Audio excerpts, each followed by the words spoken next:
Bienvenue dans cet nouvel épisode de 20 minutes.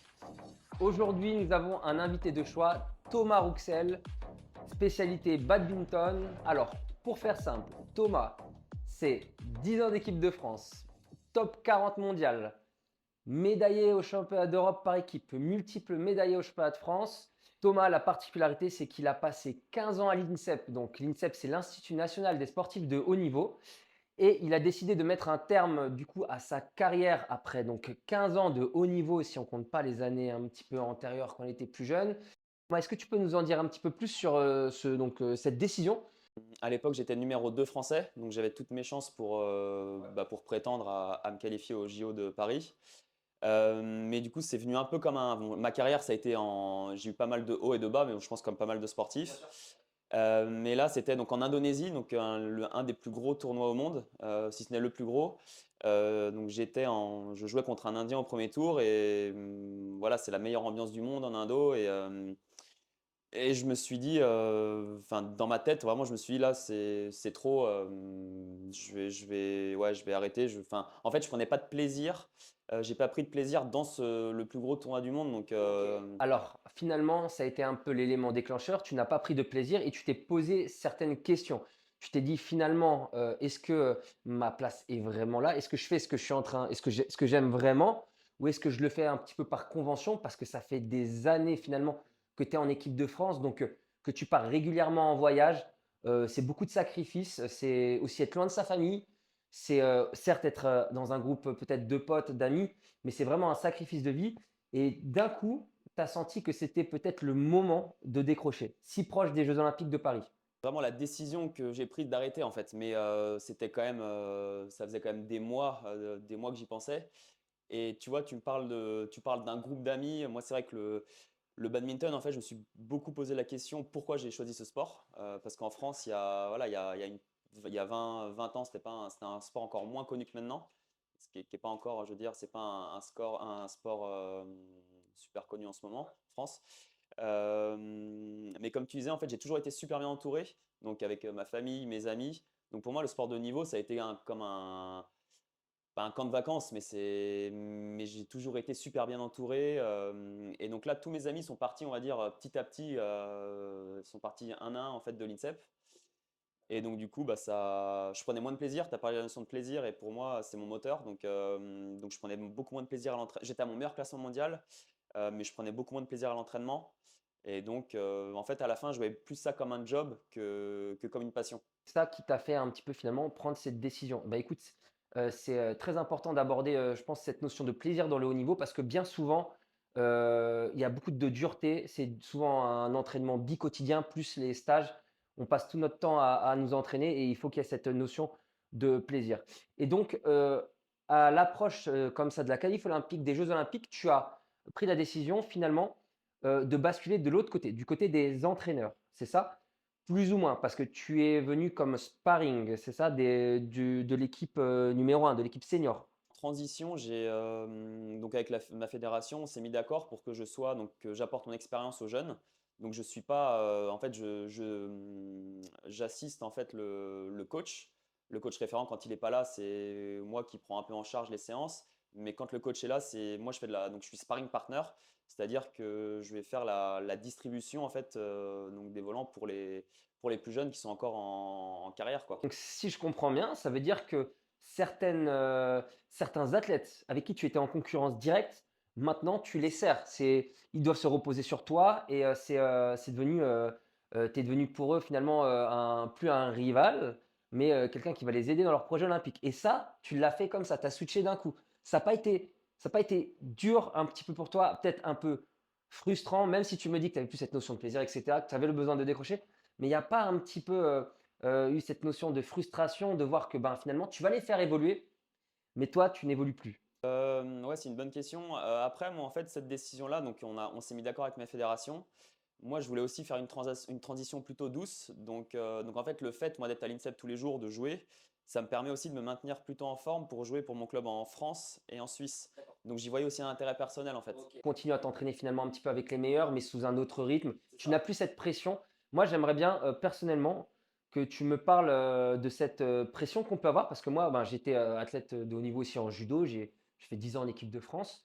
Moi, j'avais une certaine pression, tu vois, que j'avais du mal à vivre au quotidien. J'adorais la compétition, j'adorais ce moment où tu gagnes, où tous les efforts que tu as réunis pour un moment, des fois, c'est pour une seconde. Mais toi, cette pression, comment tu la gérais quand tu étais athlète? Moi, au quotidien, je la ressentais pas trop. C'était plus vraiment en compétition où je dormais très mal. Souvent, j'ai souvent eu des blessures en compétition. Ça me manque pas, ça c'est clair. Mais par contre, tu as le côté aussi adrénaline. Quand tu arrives sur le terrain 0-0, moi, c'est là où je me sentais bien. Et donc, en fait, il y a un côté qui me manque pas. Donc, ce côté pression, on va dire, ça me manque pas tellement.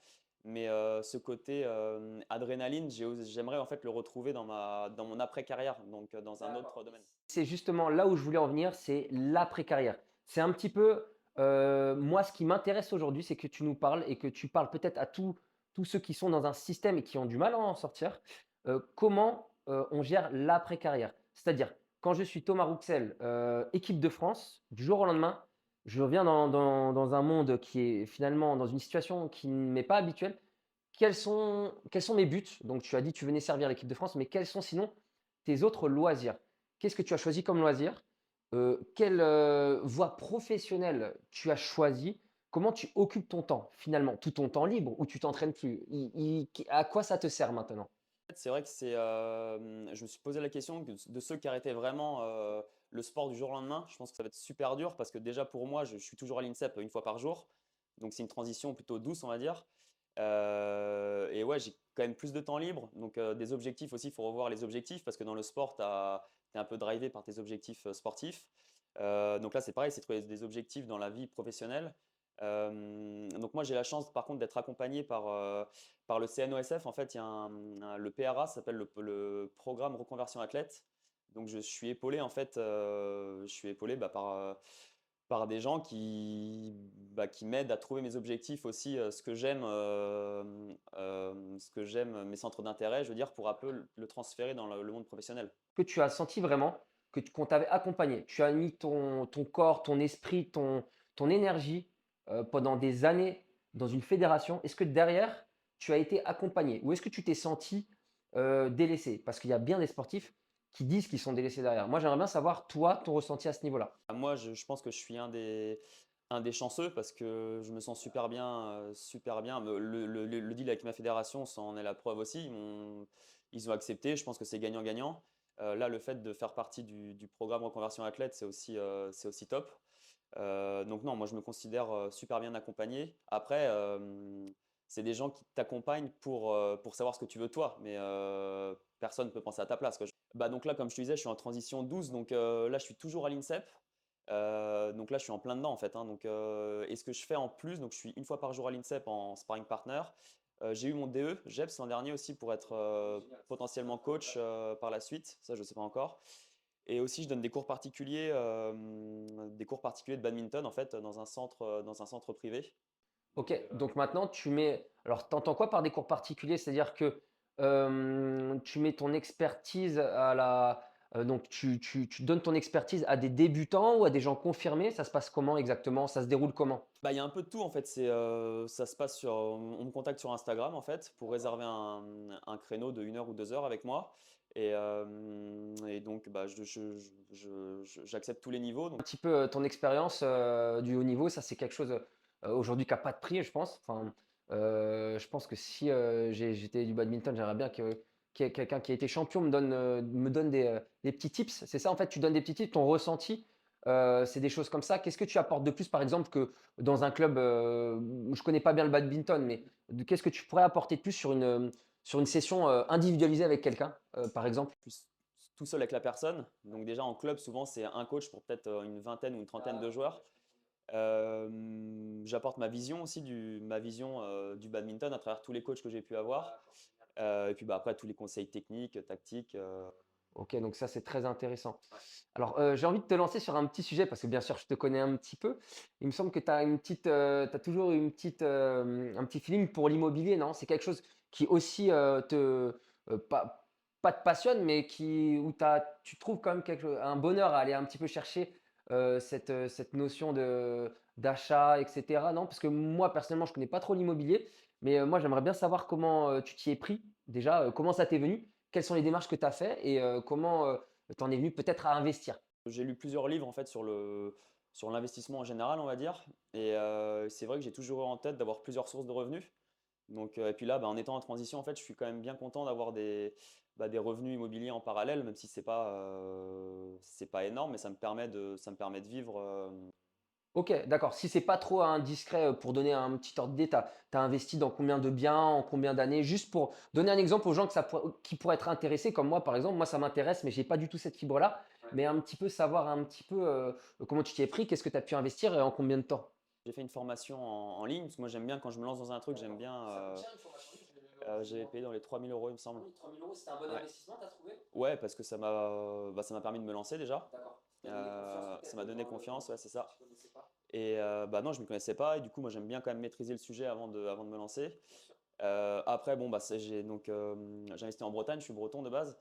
Et donc, dans la ville où mes parents habitent. Donc, mais sans l'aide de mes parents, c'est vrai que ce serait compliqué. Ils sont là pour un peu gérer les artisans aussi sur le. Je pense même qu'il faut être un petit peu sur place quand on fait ce genre d'investissement. Bah, faut avoir des atouts en fait, soit connaître les gens, soit avoir, je sais pas, beaucoup d'argent. Enfin, Ok. moi, c'est plus le fait que ma famille est là-bas pour aussi m'aider à gérer le projet, ouais. Ok, ok, d'accord. Et en quelques années, tu as réussi à investir dans quoi? Tu as t'as eu un appart, deux apparts, ça s'est passé comment?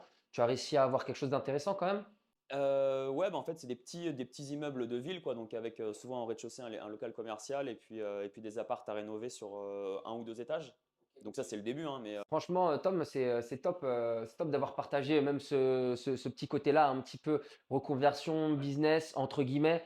Moi, j'aime bien partager ce genre de petites expériences parce que ben, ça peut aussi donner des idées à vous qui nous regardez et à certains sportifs peut-être qui vont regarder, qui savent pas trop quoi faire. Voilà, c'est un bon pour moi. Thomas, c'est un très bon exemple de reconversion. Et c'est quelqu'un qui a su finalement aller jusqu'au bout de ses rêves, qui a pris des décisions, qui les a assumées et qui après a bien su rebondir. Et franchement, félicitations Thomas. Alors, maintenant, on va passer à la petite partie qui est super sympa, le crâne que j'appelle d'Indiana Jones à chaque fois. Donc, deux questions chacun, on a écrit, puis on y répond. alors, quelle est ta série du moment? Ma série du moment, c'est Arnold, donc une série sur Arnold Schwarzenegger. Donc j'ai trouvé ça super intéressant de voir les trois casquettes qu'il a eues, donc bodybuilder, acteur et homme politique. Donc le mec se fixe pas de limite vraiment, il a une vision assez claire. Et je pense que dans la vie, d'avoir une vision pour avancer et atteindre ses objectifs, c'est super important. Donc ouais, série assez motivante, ouais. Si tu étais un super-héros, lequel choisirais-tu? Alors, je pense sans hésiter Batman. Batman, c'est le super-héros de mon enfance. Et franchement, la trilogie Batman, j'ai adoré. C'est l'acteur, j'adore tout. Franchement, c'est vraiment un super-héros qui m'a inspiré.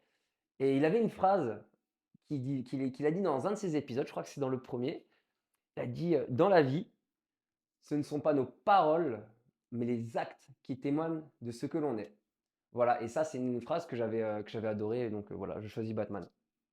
C'est fini pour cet épisode de 20 minutes. Merci d'avoir été fidèle toutes les semaines jusqu'aux Jeux Olympiques. Un épisode, un athlète, un sportif, un entraîneur, un kiné, un spécialiste. Et je vous dis à la prochaine. Ciao. Merci Titi, À la prochaine. à la prochaine.